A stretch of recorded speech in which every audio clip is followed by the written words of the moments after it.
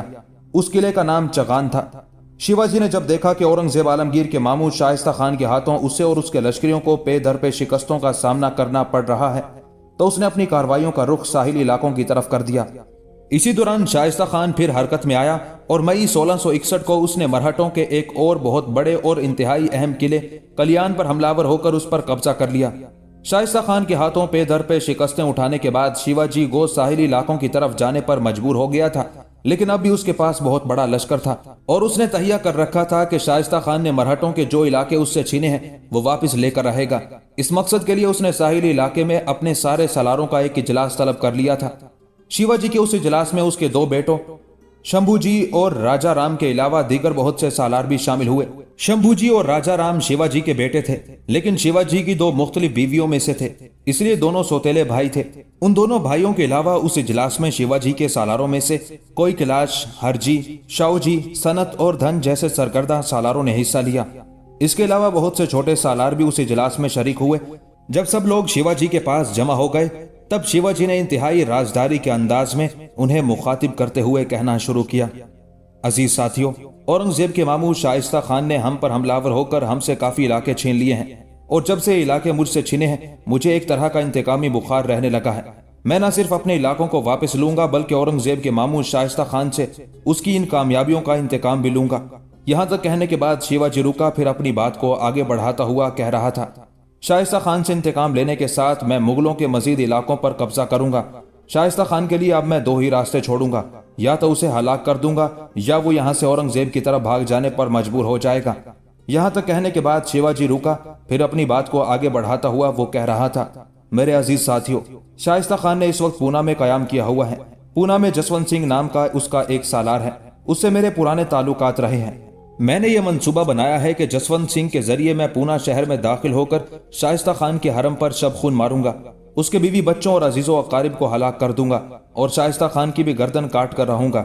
اگر ایسا ہو گیا تو یاد رکھنا، شائستہ خان کے مرنے پر مغلوں کے لشکر کے اندر افراتفری پھیل جائے گی، خوف و ہراس برپا ہو جائے گا، اس سے ہم فائدہ اٹھائیں گے، ایک دم حملہ آور ہوں گے، نہ صرف ان قلعوں کو واپس لیں گے جو شائستہ خان نے ہم سے چھینے ہیں بلکہ مغلوں کے بہت سے قلعوں اور شہروں کو بھی اپنی عملداری میں شامل کرنے کی کوشش کریں گے۔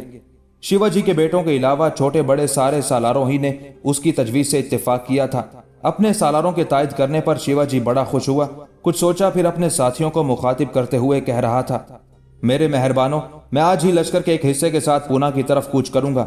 میں پونا سے دور رہتے ہوئے پہلے شائستہ خان کے لشکر کے سالار جسونت سنگھ سے رابطہ قائم کرنے کی کوشش کروں گا اور اس سے معاملہ طے کرنے کے بعد میں شائستہ خان کے حرم پر شب خون ماروں گا۔ اس وقت تک تم سب اپنے لشکر کے ساتھ اسی ساحلی علاقے میں قیام کرو گے۔ شائستہ خان اور اس کے اہل خانہ کا کام تمام کرنے کے بعد میں لوٹ کر تمہارے پاس نہیں آؤں گا بلکہ میں تیز رفتار قاصد تمہاری طرف روانہ کروں گا، جس کے جواب میں تم لوگ اپنے پورے لشکر کو لے کر پونا کی طرف آ جانا۔ اس کے بعد ہم نئے سرے سے اپنی کارروائیوں کی ابتدا کریں گے۔ شیواجی یہاں تک کہنے کے بعد رکا، کچھ سوچا، پھر وہ دوبارہ کہہ رہا تھا: مجھے قوی امید ہے کہ جسونت سنگھ کی مدد سے میں پونا شہر میں داخل ہو کر اپنا مقصد حاصل کرنے میں کامیاب ہو جاؤں گا۔ میری سب سے اولین کوشش یہ ہوگی کہ میں سب سے پہلے شائستہ خان پر حملہ آور ہو کر اس کا کام تمام کر دوں۔ اس کے علاوہ اس کے اہل خانہ کو بھی موت کے گھاٹ اتار دوں گا اور حرم میں جس قدر مسلح جوان ہوں گے ان کا بھی کام تمام کرتا جاؤں گا۔ شیواجی جب خاموش ہوا تب کسی قدر تفکرات کا اظہار کرتے ہوئے اس کا بیٹا شمبھو جی بول اٹھا: اے میرے باپ، جو تجویز آپ نے مرتب کی ہے یہ بہت اچھی ہے، اس میں کشش بھی ہے، لیکن اس تجویز کے سلسلے میں میرے ذہن میں کچھ وسوسات بھی اٹھتے ہیں۔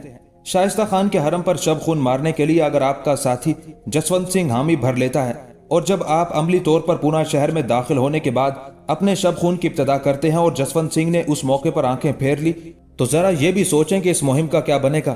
اگر جسونت سنگھ نے آپ کے اس شب خون کی اطلاع شائستہ خان کو کر دی تو کیا آپ سمجھتے ہیں شائستہ خان آپ کو پونا شہر سے باہر نکلنے دے گا؟ شائستہ خان کو ہم نہیں، آپ بھی اچھی طرح جانتے ہیں، وہ صرف اورنگزیب عالمگیر کا ماموں ہی نہیں بلکہ ایک بہترین سپہ سالار اور جنگ کا وسیع تجربہ رکھتا ہے اور موت کی آنکھوں میں آنکھیں ڈال کر دیکھنے کی ہمت اور جرت بھی رکھتا ہے۔ اگر جسونت سنگھ نے آپ کی مخبری کر دی، شائستہ خان نے آپ کو گرفتار کر لیا، تو پھر یہ بھی سوچیں کہ ہماری اس تحریک کا انجام کیا ہوگا۔ شائستہ خان یقیناً آپ کو پکڑ کر یا تو اسی وقت آپ کا خاتمہ کر دے گا یا آپ کو اورنگزیب کی طرف بھیج دے گا۔ اور کیا آپ سمجھتے ہیں جب آپ کو اورنگزیب کے سامنے پیش کیا جائے گا تو وہ آپ کو معاف کر دے گا؟ شیواجی کا بیٹا شمبھو جی جب خاموش ہوا تو بڑے غور سے اس کی طرف دیکھتے ہوئے شیواجی کہنے لگا، کیا تم چاہتے ہو مجھے یہ شب خون نہیں مارنا چاہیے؟ جواب میں شمبھو جی مسکرایا اور اپنے باپ کو مخاطب کر کے کہنے لگا، میرا ہرگز یہ مقصد نہیں۔ میں چاہتا ہوں کہ آپ بھی محفوظ رہیں اور شائستہ خان کا کام بھی تمام کر دیا جائے، اور اس کے لیے کیا کوئی دوسرا راستہ اختیار نہیں کیا جا سکتا؟ جواب میں شیواجی مسکرایا اور کہنے لگا، میں جانتا ہوں تم میرے متعلق فکر مند ہو، تمہیں پریشان ہونے کی ضرورت نہیں۔ میں تم لوگوں کو یقین دلاتا ہوں جسونت سنگھ میرے ساتھ دھوکہ دہی سے کام نہیں لے گا، اور مجھے امید ہے وہ میرے ساتھ تعاون کرے گا اور میں شائستہ خان کا خاتمہ کرنے میں کامیاب ہو جاؤں گا۔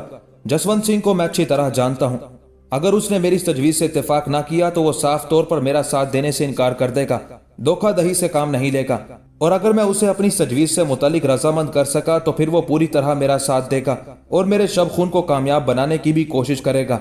شیواجی کی اس گفتگو سے اس کے دونوں بیٹوں کے علاوہ اس کے سالار بھی مطمئن ہو گئے تھے۔ پھر شیواجی نے وہ اجلاس ختم کر دیا تھا اور اسی روز شیواجی اپنے لشکر کا ایک حصہ لے کر اورنگزیب کے ماموں شائستہ خان کے حرم پر شب خون مارنے کے لیے ساحلی علاقوں سے پونا کا رخ کر گیا تھا۔ میر جملہ کے وفات پا جانے کے بعد اورنگزیب عالمگیر نے آسام کے حالات کو اپنی گرفت میں رکھتے ہوئے میر جملہ کی جگہ وہاں اپنے ایک سالار رام سنگھ کو بھیجا اور میر جملہ کے ساتھ کام کرنے والے اپنے سالار عنایت خان کو واپس اپنے پاس بلا لیا۔ آسام کے راجہ نے میر جملہ کے ہاتھوں شکست اٹھانے کے بعد وہ صلح کر لی تھی، اپنی ایک بیٹی بھی مغلوں کے حرم میں روانہ کی تھی، تاوان جنگ بھی ادا کیا تھا اور متی اور فرما بردار رہنے کا بھی وعدہ کیا تھا۔ اس طرح یہ امن لگ بھگ 5 سال تک قائم رہا۔ اس 5 سال کے عرصے کے دوران آسام کا راجہ اپنی جنگی تیاریوں میں مصروف رہا۔ دراصل اس نے صلح ہی اس بنا پر کی تھی کہ کچھ عرصے کے لیے اسے امن اور خاموشی کے ساتھ اپنی جنگی تیاریوں کو تقویت دینے کا موقع مل جائے گا۔ اس کے بعد وہ اورنگزیب عالمگیر کے لشکریوں سے انتقام لے گا۔ 5 سال مسلسل تیاری کے بعد آسام کے راجہ نے ایک بار پھر اورنگزیب کے خلاف بغاوت اور سرکشی کا اعلان کر دیا۔ اس نے جو بہت بڑا لشکر تیار کیا تھا اس کو لے کر وہ اورنگزیب کے لشکر پر حملہ ور ہونا شروع ہو گیا تھا۔ میر جملہ کے مقابلے میں رام سنگھ نے آسام کے راجہ سے نمٹنے کے لیے تساہل اور بڑی غفلت سے کام لیا، جس کا نتیجہ یہ نکلا کہ آسام کے راجہ نے ان علاقوں پر قبضہ کر لیا جو میر جملہ نے فتح کیے تھے، یہاں تک کہ آسام کے راجہ نے گوہاٹی جیسا اہم شہر بھی مغل لشکر سے واپس لے لیا اور اورنگزیب عالمگیر کا سالار رام سنگھ دیکھتا رہ گیا۔ یہ صورتحال ان لشکریوں کے لیے بڑی نازک تھی جو اس وقت آسام میں آسام کے راجہ کے خلاف کام کر رہے تھے۔ رام سنگھ کوئی جوابی کارروائی نہیں کر رہا تھا۔ میر جملہ کے ساتھ اورنگزیب عالمگیر نے جو 2 نوجوان دلیر خان اور اعتقاد خان روانہ کیے تھے وہ انہی علاقوں میں اپنے بچپن سے نکل کر جوانی میں داخل ہو چکے تھے، اور میر جملہ کے تحت انہوں نے جنگ کا بہترین اور وسیع تجربہ بھی حاصل کر لیا تھا۔ جب آسام کے راجہ نے اپنے سارے علاقوں پر قبضہ کرنے کے ساتھ ساتھ گوہاٹی بھی چھین لیا، دلیر خان اور اعتقاد خان نے دیکھا کہ رام سنگھ کوئی جوابی کارروائی نہیں کر رہا، تب وہ دونوں بڑے پریشان ہوئے، اس لیے کہ رام سنگھ کے بعد اب وہ دونوں ہی لشکریوں کے اہم سالار شمار کیے جاتے تھے۔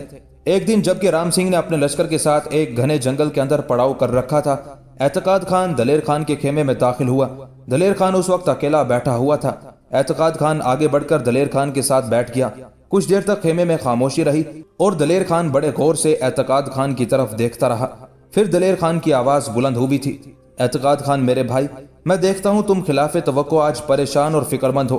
دلیر خان کے ان الفاظ پر چونکنے کے انداز میں اعتقاد خان نے اس کی طرف دیکھا، پھر کہنے لگا، دلیر خان میرے بھائی، میر محترم نے ہمیں میر جملہ کے ساتھ ان علاقوں میں اس لیے بھیجا تھا کہ ہم میر جملہ کے ماتحت کام کرتے ہوئے عسکری تربیت حاصل کریں۔ دلیر خان میرے بھائی، اس میں کوئی شک نہیں میر جملہ نے یہاں مختلف مہموں کے دوران ہماری بہترین تربیت کا سامان کیا۔ اس سلسلے میں میر جملہ کے علاوہ محترم عنایت خان کا بھی نہایت درجے کا احسان مند ہوں کہ اس نے بھی آسام کے راجہ کے خلاف جنگوں میں ہماری بہترین تربیت کا کام سر انجام دیا۔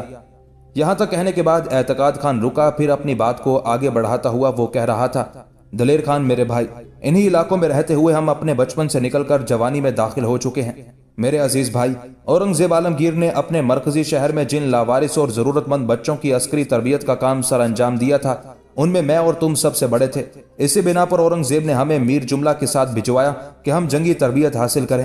میرے بھائی، میر جملہ نے عنایت خان کے ساتھ یہاں بہترین کامیابیاں حاصل کی، اور اب جبکہ میر جملہ وفات پا چکا ہے، عنایت خان واپس جا چکا ہے، تو تم دیکھتے ہو آسام کے راجا نے اپنے علاقے ہم سے واپس لے لیے ہیں، اور انتہائی اہمیت کا شہر گوہاٹی بھی وہ واپس لے کر اس پر قبضہ کر چکا ہے، جبکہ رام سنگھ اس ساری بدلتی ہوئی صورتحال کو کوئی اہمیت نہیں دے رہا۔ میرے عزیز بھائی، کل کو میرے محترم کو یہ خبر پہنچے گی کہ آسام کے راجا نے حملہ آور ہو کر ان سارے علاقوں کو واپس لے لیا ہے جنہیں میر جملہ نے فتح کیا تھا، تو میرے محترم ہم دونوں سے بھی یہ پوچھ سکتے ہیں کہ ہم دونوں نے یہاں رہتے ہوئے کیا کام سر انجام دیا۔ ہم سے یہ بھی سوال کیا جا سکتا ہے کہ ہم لگاتار 5-6 سال تک یہاں تربیت حاصل کرتے رہے ہیں، اور اس تربیت کا کیا نتیجہ ہم نے میر محترم کے سامنے پیش کیا۔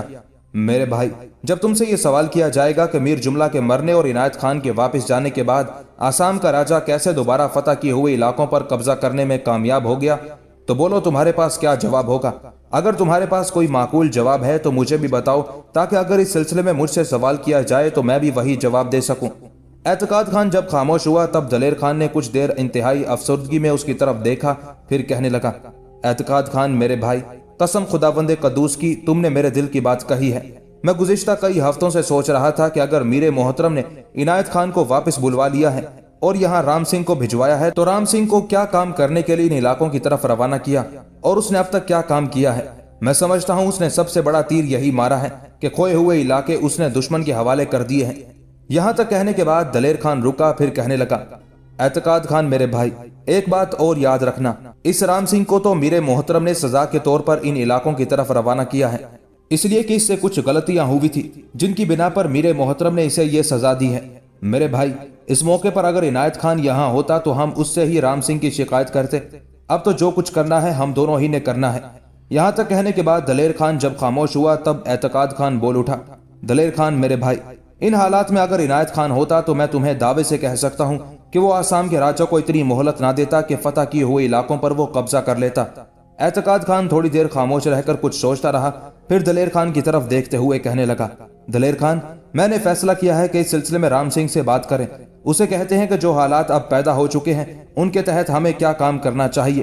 کیا ہمیں ہاتھ پر ہاتھ رکھ کر اسی طرح بیٹھا رہنا چاہیے اور آسام کے راجا کو کھلی چھٹی دے دینی چاہیے کہ وہ ہمارے خلاف جو چاہے کرتا رہے؟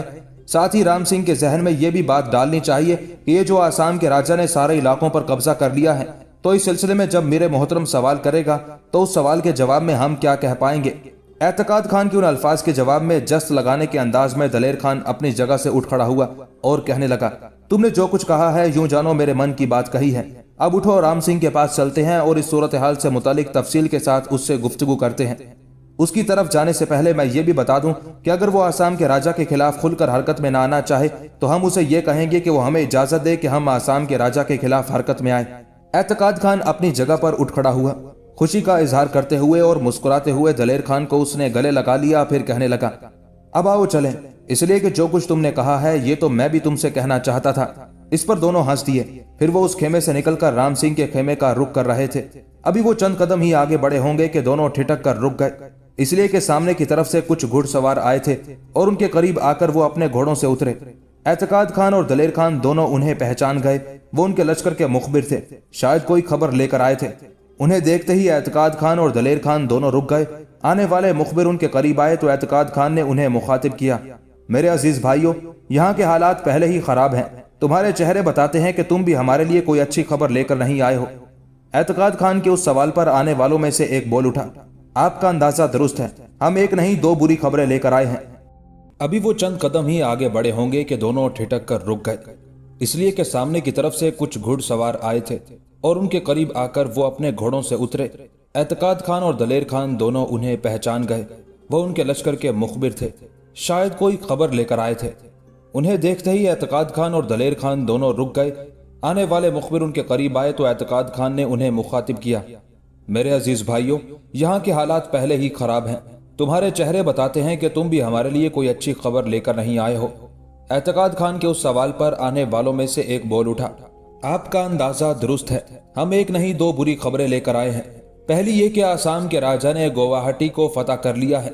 گوہاٹی میں انہوں نے مسلمانوں کا قتل عام کیا ہے اور جو مسلمان بچ گئے وہ جنوب کی طرف بھاگے تھے۔